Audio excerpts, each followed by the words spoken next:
Boa noite a todos. Isto hoje é uma aventura. Às escuras, digamos. Bem, um pouco alterando aqui o início, o tema de hoje é a imortalidade, a ressurreição e a reencarnação. Estudamos há 3 dias a ressurreição de Cristo, com a Páscoa, e agora um pouco perceber esta relação entre a ressurreição, a reencarnação e a imortalidade, e que tantas vezes é confundido a ressurreição, e tentar perceber um pouco o porquê desta confusão entre ressurreição e reencarnação. Então, andando aqui um pouco na história para trás, há muitos anos, ainda antes da vinda de Cristo à Terra, quando um ente querido ou alguém famoso falecia, era todo um ritual de mumificação do corpo, de preparação de uma viagem que era iniciada com a morte. Era preparado... Aliás, essa viagem era preparada ainda em vida. Eram criadas pirâmides, eram feitas as malas com alimentos, com objetos pessoais, com riquezas, com escravos muitas vezes, porque com a morte iniciava-se uma viagem, a viagem para a imortalidade. Estávamos nós há 4.000 anos antes de Cristo e a civilização egípcia já se preocupava com esta questão da imortalidade da alma. Embora ainda muito ligados ao corpo e com a preocupação da preparação do corpo para essa viagem. No século 22 antes de Cristo, acontece a primeira obra escrita referente à imortalidade. O na altura rei da Mesopotâmia publica a obra chamada Epopeia de Galimesh, que é a história de um herói que luta pela imortalidade. Ainda Cristo não tinha vindo à Terra e já havia esta preocupação com o que é que acontecia depois da morte. Passámos pela Grécia com os pensamentos de Pitágoras, de Platão, de Sócrates, todos eles questionando-se o que é que acontecia após a morte. O que é que acontecia à minha parte espiritual. Ainda não tinha vindo à Terra Cristo. E já havia esta preocupação. Chegámos à civilização romana e a civilização romana teve que lidar com o maior dos desafios da Terra. A vinda de Cristo à Terra. Teve que lidar com a ressurreição. Mas, curiosamente, embora eles defendessem a imortalidade, continuavam a recusar a reencarnação. Isso na civilização romana era absolutamente proibido. Havia um judeu qualquer nas terras orientais que tinha vindo da morte. Tinha o corpo dele desaparecido de uma gruta. Referiam-se eles a Cristo. Aquele mesmo homem que eles crucificaram tinha ressurgido do nada. Tinha o corpo desaparecido. Mesmo assim, a civilização romana continuava a recusar a reencarnação. Mas defendia a imortalidade, pois o homem bom habitaria o Olimpo, junto dos deuses, e o homem mau ardiria no Hades, para eles o inferno. Passou-se os anos, passaram-se os séculos, uns a defenderem a reencarnação, outros a recusarem a reencarnação, outros a defenderem que quando morrêssemos tudo terminava. Tivemos as filosofias orientais, o budismo, o taoísmo, o hinduísmo, todos eles a defenderem o ressurgir, o voltar à carne para equilibrarmos o karma, até que chegamos à era de Kardec e às 5 obras base do Espiritismo, onde não nos trouxeram nada de novo. Esta questão da reencarnação e da imortalidade da alma, como vimos, já vem desde os egípcios e já muito antes. O Espiritismo não veio trazer nada de novo. O que o Espiritismo veio fazer foi codificar o que já existia. Porque este sentimento inato de imortalidade, do que é que acontece após a morte, não depende da educação religiosa que eu receba e não depende daquilo que me seja incutido enquanto criança ou adulto. Isso é algo que nós interiormente já sentimos. E quantos de nós aqui é que não sentimos isso? Quantos de nós aqui é que interiormente não nos questionamos, pelo menos uma vez, sobre o que é que me acontece quando eu morrer? O que é que acontece quando chegar àquilo que tantas vezes falamos, o sono interno? Então, um pouco, o roteiro da viagem de hoje é este. É percebermos o que é isto da imortalidade, percebermos um pouco o que é a reencarnação falarmos sobre ressurreição e depois fazermos esta ligação e estabelecermos esta diferença entre reencarnação e ressurreição, que é tantas vezes confundido. Então, começando por falar na imortalidade. O conceito de imortalidade é para nós um conceito normal. Quanto mais não seja pela quantidade de obras literárias não espíritas e pela quantidade de filmes que tantas vezes nos bombardeiam, que falam de um herói que não morre. Então, a imortalidade é fundamentalmente a vida eterna. Ou seja, o que aqui fala, o conceito de imortalidade é um conceito que no presente momento é viver durante um vasto período de tempo, física ou espiritualmente. E aqui é que começa a grande confusão do conceito de imortalidade. É que, se nós pensarmos no conceito de imortalidade fisicamente, sabemos que o mesmo é impossível. Porque o nosso corpo vai se desgastando. O nosso corpo vai, com a vida, vai se gastando. Ora, umas vezes dói-me o ombro, ora vem aí chuva, dói-me o joelho, ora porque eu já torci o pé, ora porque cortei o dedo, ora porque me dói o estômago. Ou seja, todo um conjunto de manifestações físicas levam-me a crer que, se eu tiver que levar uma imortalidade com este corpo, não quero. Mas o que o Espiritismo nos vem trazer é uma imortalidade do espírito e não do corpo. O espírito, esse sim, é imortal. E quando nós falamos de imortalidade, temos que pensar nela no conceito espiritual e não no conceito físico. Porque esse está cientificamente provado que é impossível, que não ocorre, não acontece. Não temos uma estrutura biológica que nos permita viver para sempre. O nosso corpo é uma mera veste do nosso espírito, que se gasta, que se esgota e que morre.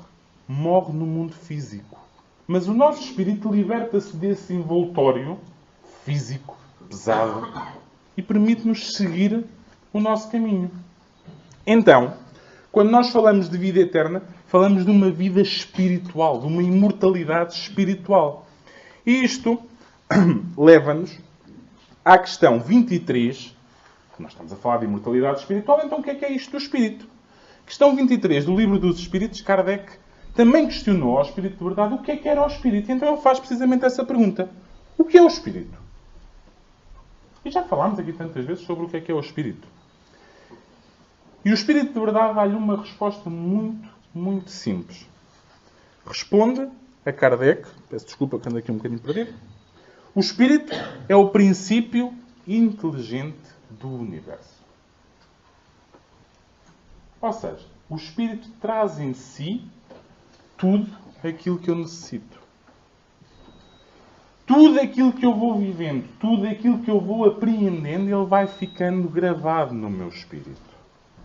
O que eu vivo com o meu corpo, quando eu morrer, acabou. Morreu no meu corpo.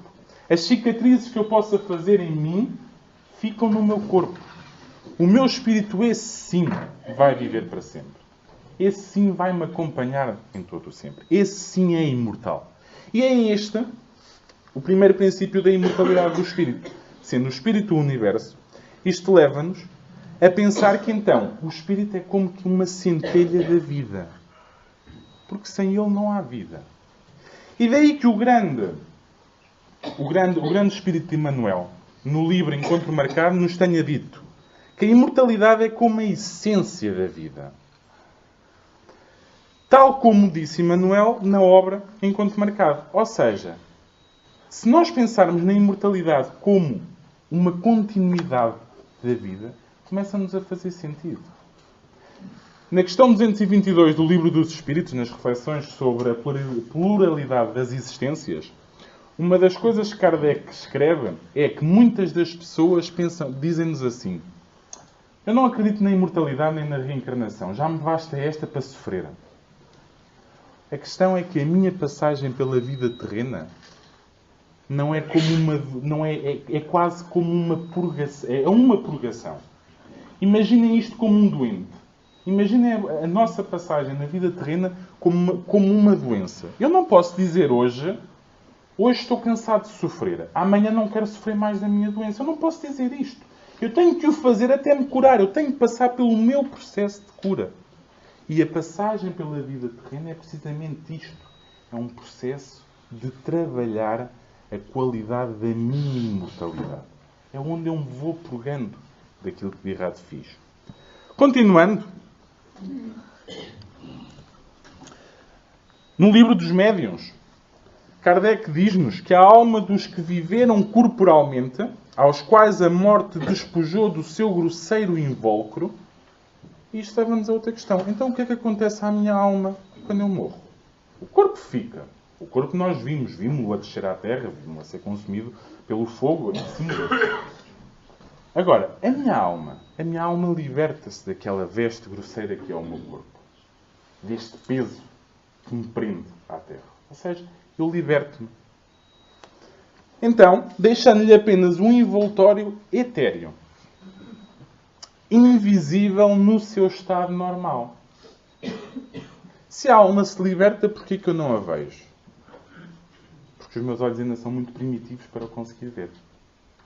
Mas eu posso visualizá-la. Temos relatos de visualização de espíritos. Mas não no seu estado normal. Porque se alteram para que possam ser visíveis. Daí que no livro dos Médiuns Kardec o tenha referido. Invisível no seu estado normal. Então, se nós temos manifestações de espíritos, se nós continuamos a questionar o que é que acontece depois da morte, começa-nos a fazer sentido que haja uma continuidade da vida para a alma. Onde é que está a dúvida da realidade da imortalidade da alma? Porquê é que insistimos em muitas vezes não aceitarmos a imortalidade da alma? Se pensarmos, se olharmos um bocadinho para dentro, começamos a perceber que a imortalidade da alma começa-nos a explicar muitas coisas. Daí que no livro Hermínio Miranda, no livro Reencarnação e Imortalidade, tem uma frase fantástica, e que ele diz-nos que a história mais repetida e estranhamente a mais ignorada a mais ignorada do mundo é a da continuidade da vida após a morte. Porquê ignorarmos esta continuidade da vida após a morte? Por uma questão muito simples. Porque nós temos dificuldade em lidar com a morte. Nós temos dificuldade em lidar com a dor da morte. E daí passamos a ter dificuldade em lidar com tudo o que esteja para lá da morte. Mas se aceitarmos a imortalidade e percebermos este conceito de imortalidade, a morte torna-se um conceito muito mais leve de lidar. Resumindo, podemos dizer que não há no homem um princípio inteligente, há no homem um princípio inteligente a que se chama alma ou espírito, independente da matéria. A matéria morre, o espírito continua. E que lhe dá o senso moral e a faculdade de pensar. Disse-nos Kardec em Obras Póstumas. Portanto, se o meu corpo morre, eu continuo a pensar, eu continuo a existir. O meu espírito é imortal. E podemos continuar a dizer, mas que provas é que eu tenho da imortalidade do espírito? A 12 de fevereiro, de 1963, numa reunião mediúnica dirigida por Kardec, agora peço desculpa, só estou aqui a aumentar para conseguir ler, houve uma manifestação sofrida que nos dizia assim: tereis piedade de um pobre miserável que passa de há muito por cruéis torturas. O vácuo, o espaço, despenho-me, caio, morro, acudam-me. Deus, eu tive uma existência tão miserável, pobre diabo, sofri fome, muitas vezes na velhice. E foi por isso que me habituei a beber e ter vergonha de desgosto de tudo. Esta foi uma comunicação mediúnica que ocorreu numa das reuniões dirigidas por Kardec. O espírito mentor da reunião, no final, veio esclarecer que François Simão, a entidade sofredora que se manifestou, havera experimentado nesta vida a prova da pobreza, para domar o seu orgulho. Mas ele, com a dor, e não conseguindo lidar com a prova, em vez de erguer os olhos ao céu e pedir ajuda e coragem a Deus, entregou-se à bebida. entregou-se à vida e no dia 22 de junho atirou-se da torre de São Francisco I, suicidando-se. O espírito mentor relatou a história, houve a comunicação mediúnica, foi feita a doutrinação. Kardec, no seu sentido científico e de necessidade de prova, não ficou satisfeito com esta simples explicação do espírito. Então, deslocando-se até à cidade onde teria ocorrido este suicídio, foi pesquisar os jornais da altura. E nos jornais da altura, desse mesmo ano, desse mesmo mês, encontrou uma notícia onde falavam de François Simão, o pobre embriagado que todos conheciam por deambular nas ruas, de existência miserável com 63 anos, relatavam ele a tirar-se de uma torre, suicidando-se, estilhaçando-se no chão. Portanto, houve uma comunicação de uma história que ninguém conhecia dos presentes em reunião, que era comprovada com uma notícia de anos antes. Que outra prova de imortalidade podemos crer? Esta é uma das histórias. Tínhamos 45 minutos de palestra, não podia trazer todas as histórias. Mas esta é uma das muitas histórias que encontramos e que conseguimos confrontar, não só com uma comunicação mediúnica, mas com uma notícia. Isto é a prova da imortalidade do espírito. Mas se o espírito é imortal, leva-nos a uma pergunta. O que é que acontece à alma quando termina o corpo? Fica a deambular por aí? Fica a viajar? Fica solta? Fica liberta? O que é que será que acontece? Na questão 149 do Livro dos Espíritos, Kardec pergunta: o que se torna a alma no instante da morte? Ao que o espírito de verdade lhe responde: volta a ser espírito. Isto é, volta ao mundo dos espíritos que momentaneamente ela havia deixado. Isto até é agradável. Então eu liberto do meu corpo e volto ao mundo dos espíritos. Volto ao mundo de verdade. Volto ao mundo realmente imortal. Porque a minha passagem na Terra é momentânea. Mas também a minha passagem no mundo dos espíritos é momentânea. Porque eu vou ao mundo dos espíritos recarregar as minhas energias, reaprender, relembrar, ser confrontado com o que de bom fiz, com o que de mal fiz, com o que devia ter feito e não fiz, para depois revoltar à Terra. Reencarnar de novo. Porquê? Porque é na carne que eu passo a minha prova.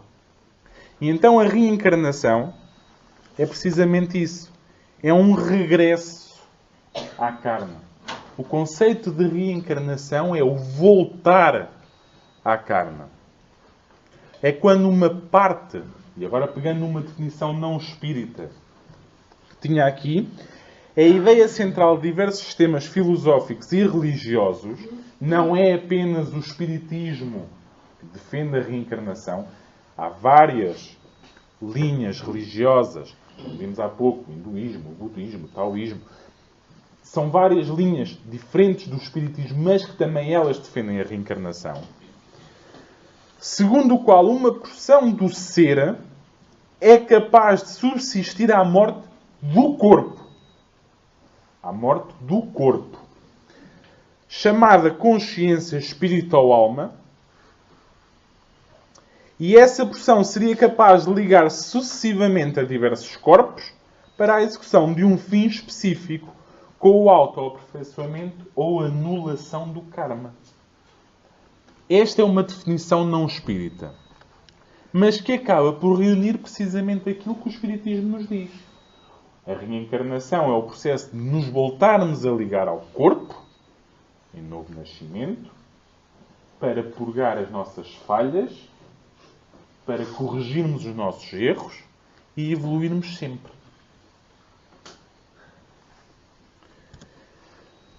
Então, na Gênese, temos um texto no capítulo 11, intitulado a parte da reencarnação.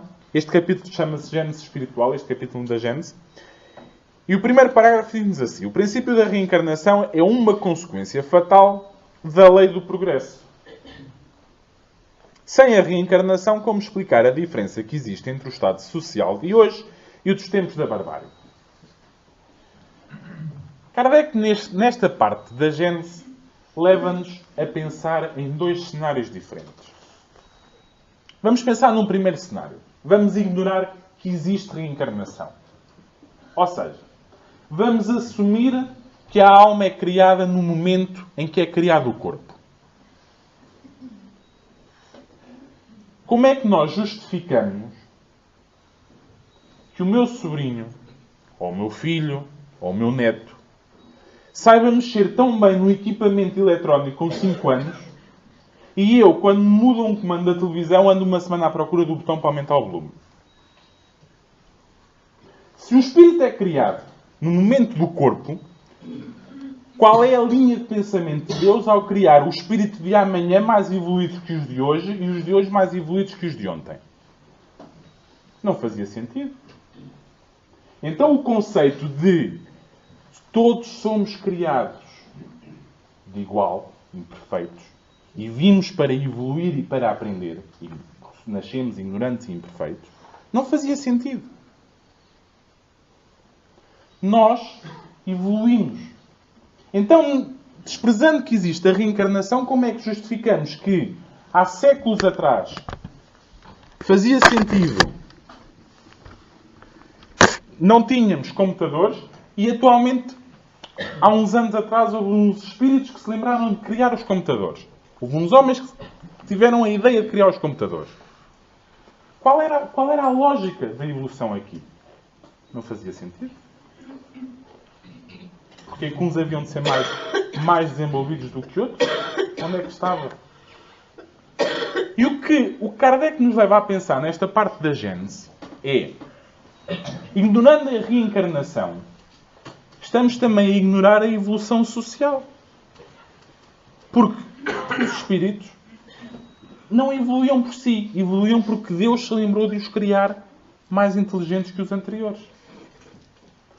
Agora, se admitirmos que existe a reencarnação, então tudo passa a fazer sentido. Porquê? Porque os espíritos de hoje foram os espíritos de há 1000 anos atrás. De há 2000 anos atrás. Os de hoje já passaram, já sofreram. Já aprenderam, já evoluíram, já se sensibilizaram. Portanto, as barbáries de há anos atrás já hoje não lhe fazem sentido. E então isto vai-nos ajudar a comprovar a lei do progresso, que é referida no Livro dos Espíritos. Porque a reencarnação, daí que Kardec diga, é uma consequência fatal da lei do progresso. Ela é necessária para justificar a evolução. Porque só reencarnando, voltando à carne, vivendo mais uma vez, aprendendo, voltando mais uma vez à carne, voltando a aprender, só assim faz sentido esta evolução. E então, isto leva-me a outra questão. É que nós pensando nesta vertente de evolução, até pensamos, até faz sentido a reencarnação, até acreditamos todos na reencarnação. Realmente a reencarnação faz lógica. Mas será que acreditamos mesmo na reencarnação? Interiormente devem estar a dizer assim, acredito. É natural. A questão é, quando somos sujeitos àquela prova mais agreste, àquela que nos magoa, àquela mais dura, onde é que está o nosso conceito de reencarnação? Esquecemos. Erguemos a cabeça ao céu, abrimos ligeiramente os braços e dizemos, porquê a mim, meu Deus? Quantas vezes o fazemos? E a resposta é tão simples. Se pensarmos na reencarnação, esse porquê a mim, meu Deus, fica respondido. E então aí vimos o quão justo é Deus. Porque deu-nos a dádiva do esquecimento numa nova reencarnação. Porque a consequência daquilo que nós sentimos, se calhar é mais leve do que aquilo que nós fizemos para o que estamos a sentir. E muitas vezes, injustamente, perguntamos: porquê a mim? Porque se calhar na reencarnação anterior, ou nas duas anteriores, ou nas três anteriores, se calhar fiz mal. Se calhar cometi o erro. E esta é a lógica da reencarnação. É purgar as minhas falhas. E então, isto leva-nos à questão de como é que a alma que não atingiu a perfeição durante a vida corporal pode terminar de depurar-se. Ao que os Espíritos respondem, na questão 166 do Livro dos Espíritos, experimentando a prova de uma nova existência. O retornar à carne vai-me ajudar a depurar. E isto é a reencarnação, é o retornar à carne. E esta é a necessidade que eu tenho de reencarnar. É purgar as minhas falhas, corrigir os meus erros. E quando nós falamos em nova existência, nesta resposta, na resposta que os Espíritos dão a Kardec, remete-nos para uma história que Kardec nos fala na reflexão, na questão 222 do Livro dos Espíritos, em que ele, pensemos, ajuda-nos a justificar o quão justo é Deus. Kardec, na questão 222, fala-nos de uma história de dois industriais. Temos dois industriais, cada um com uma empresa, cada um com um empregado, aquele empregado exemplar, aquele empregado que provavelmente irá ascender a sócio da empresa. Mas um belo dia, o empregado estava num dia mau e falhou ao trabalho e fez perda à empresa. O empresário 1, ríspido e inflexível, despediu o empregado. O empregado implorou, porque tinha filhos, tinha mulher, tinha uma casa para sustentar, mas o patrão não quis saber e despediu-o. Despediu, ele perdeu o alimento, não conseguiu voltar a arranjar trabalho, entregou-se ao desespero, à embriaguez, acabou por morrer. Esta seria a prova de não existir uma reencarnação. Ou seja, eu cometi uma falha, não tenho nova hipótese.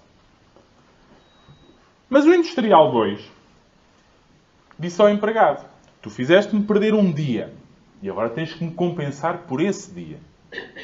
Eu vou-te dar uma segunda oportunidade. Vou-te dar a possibilidade de me ajudares a recuperar aquilo que eu perdi. E até recuperar a confiança que eu tinha em ti.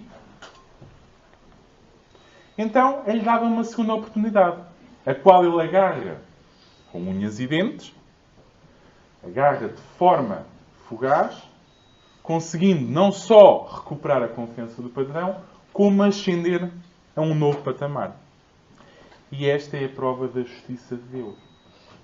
Deus é como que o segundo industrial que nos dá a possibilidade de voltar, de corrigir o nosso erro, sem nos penalizar. Cometeste um erro, cometeste-o. Mas podes voltar as vezes que forem necessárias para corrigir os teus erros, para evoluires. E Kardec fala-nos nisto na questão 222, comprovando que se Deus, onde é que ficaria a justiça de Deus se não houvesse a reencarnação? Se eu não tivesse uma segunda oportunidade. Então, se nós falamos num regresso, na reencarnação, um regresso à carne, a ressurreição será também a reencarnação? A ressurreição e a reencarnação serão a mesma coisa? Não. Ressurreição é diferente de reencarnação. Ressurreição é uma palavra que tem origem no latim resurrectio e no grego anastasis, que, quando traduzida à letra, significa levantar e erguer. Ou seja, o significado literal de ressurreição é o voltar à carne anterior. Comecei no início por dizer que cientificamente isto não é possível. Porque o corpo vai-se desgastando. Mas o reencarnar é também o voltar à carne. Mas o reencarnar é o voltar a uma nova carne. Nos relatos bíblicos, conhecemos a história de Lázaro. Já morto, Jesus chegou, pediu para que abrissem o túmulo e Lázaro ressurgiu da morte. Já em estado de putrefação, mas Jesus fê-lo ressurgir. O que nós tivemos, o que se passou com Lázaro, foi uma ressurreição. Há 4 semanas atrás, sensivelmente, falou-se aqui de João Batista. Acho que foi há 4 semanas, sensivelmente. Falou-se de João Batista. E falámos que João Batista havia sido Elias. Recordam-se? Elias reencarnou como João Batista. Ele voltou à carne, a uma nova carne. E esta é a principal diferença entre ressurreição e reencarnação. Efetivamente, a ressurreição faz supor o retorno à vida do corpo que morreu. Que cientificamente não é possível, como já referi. E Cristo? Cristo ressuscitou ao 3º dia. Quando as mulheres iam no 3º dia para ir ter até ao corpo, debatiam sobre como afastarem a pedra da gruta. E uma vez lá chegadas, a pedra da gruta já tinha sido afastada. E Cristo já estava erguido de novo. Qual era a importância de Cristo ressuscitar? Ele podia ter reencarnado. Ele podia nem sequer ter sido crucificado. Mas qual era a importância da ressurreição de Cristo? O Espírito não morre. E era esta a mensagem que Cristo queria trazer aos apóstolos e a todos aqueles que o puderam ver após a ressurreição. O Espírito é imortal. Daí Cristo ter ressuscitado.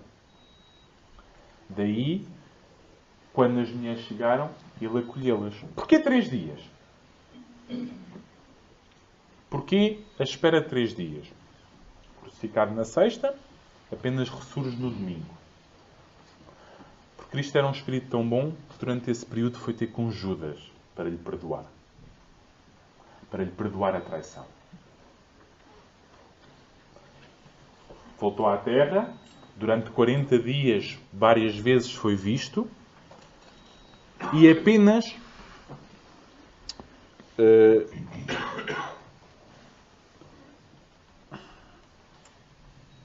peço desculpa. Portanto, ele voltou à terra, várias vezes foi visto, várias vezes os apóstolos e o povo puderam ver, várias vezes puderam ouvi-lo, e Cristo voltou com a sua última forma. O Espírito pode ser visto. Nós temos situações de Espíritos que são vistos, que voltam, não ao corpo anterior, mas com a forma do corpo anterior. Temos o caso de... Peço desculpa que agora está-me a dar uma falha. Temos o caso de André Luís. Agora tive aqui um bloqueio. Temos o caso de André Luís, que decidiu assumir a forma da última reencarnação. Quando surgiu aos espíritos. Quando surgiu a Chico. E Manuel, por exemplo, não assumiu a forma, e a forma que nós associamos a Emmanuel não é da sua última reencarnação. É assim da reencarnação que lhe foi a ele mais marcante. A reencarnação de Públio Lentúlios. Aquela onde ele contactou com Cristo. Essa foi para ele, de todas as reencarnações de Emmanuel, aquela que para ele foi a mais importante. E então, cada vez que ele se apresentava naquela forma que nós associamos a Emmanuel, era a forma que para ele era importante. Portanto, o ressurgir, a ressurreição do Espírito, pode ser com a forma da última reencarnação ou com a forma da que nos foi mais marcante. Mas não são muitos os casos que nós temos de ressurreição. Então, e um pouco concluindo, percebendo aqui o porquê desta diferença, no Evangelho segundo o Espiritismo é-nos dito: a reencarnação fazia parte dos dogmas judeus sob o nome de ressurreição. Daí esta confusão entre ressurreição e reencarnação. Os judeus realmente já defendiam o retorno à carne. Somente os saduceus, que pensavam que tudo acabava com a morte, não acreditavam nela. As ideias dos judeus sobre essa questão, como sobre muitas outras, não estavam claramente definidas. Eles acreditavam que nós voltávamos à carne. Não sabiam muito bem como é que aquilo se processava, mas voltamos. Era um pouco a linha de pensamento dos judeus. Voltamos. Vamos acreditar que voltamos? Não interessa como. Porque só tinham noções vagas e incompletas sobre a alma e a ligação com o corpo. Eles acreditavam que um homem podia reviver sem terem uma ideia precisa da maneira por que isso se daria. E designavam pela palavra ressurreição o que o Espiritismo chama mais justamente de reencarnação. Meros nomes.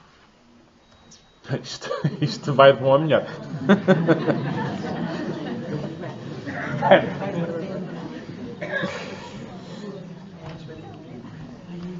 Entretanto, com efeito...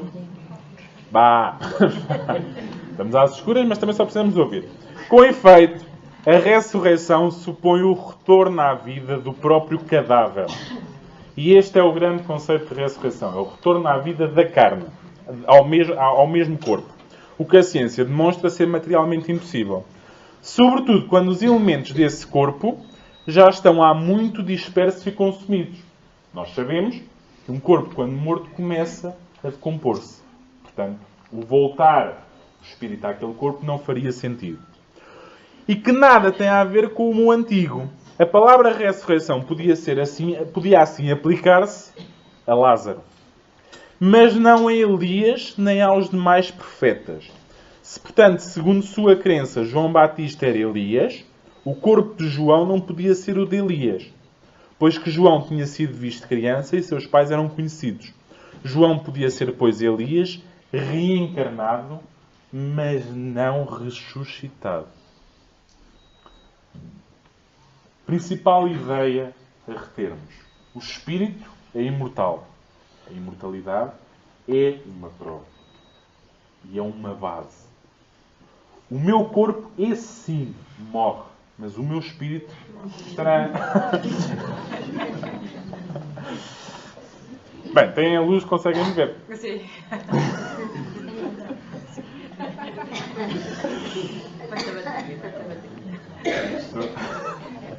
Isto foi uma grande prova. Bem, pensemos que as primeiras reuniões cristãs não tinham luz também. E eram às escondidas. Portanto... já tive luz. Obrigado. Bem, quais são as três principais ideias a reter de hoje? A imortalidade efetivamente existe, não a do corpo, até porque esse morre e começa logo a decompor-se. E pegando um pouco no que nos foi dito, a César o que é de César, à terra o que é da terra. Este corpo é da terra e à terra volta. Agora, o meu espírito, aquilo que eu aprendo, esse é imortal. E aquilo que eu faço, aquilo que eu nele vou imprimindo, com as minhas atitudes, com os meus pensamentos, com as minhas ações, isso vai-me acompanhar pela imortalidade. De forma intemporal. Tendo um espírito imortal, e sendo-me dada a possibilidade de evoluir e corrigir o meu erro, defendemos a reencarnação, ou seja, o retorno à carne num novo corpo. A ressurreição difere da reencarnação porquê? Porque é o retorno à carne no mesmo corpo. Ok? Terminando com uma frase de Kardec. A reencarnação é uma questão de justiça. Boa noite a todos. Obrigado.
Vamos orar então.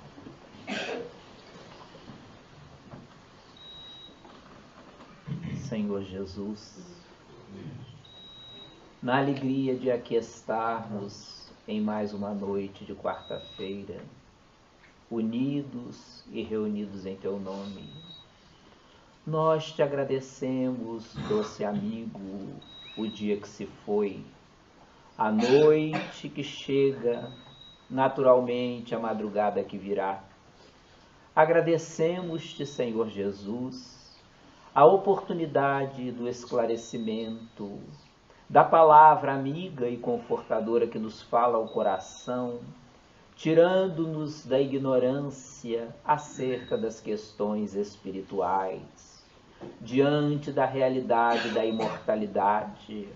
Nós Te agradecemos a oportunidade de estarmos outra vez, de novo, na terra, em corpo novo, abraçando as oportunidades que se renovam, que se multiplicam, a fim de conquistarmos a nós mesmos em busca da felicidade.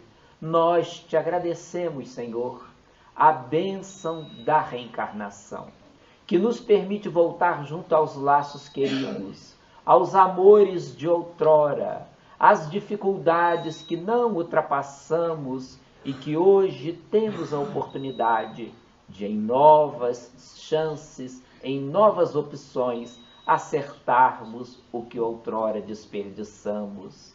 Ó Senhor Jesus, diante da bênção do recomeço, abençoe-nos a oportunidade vigente.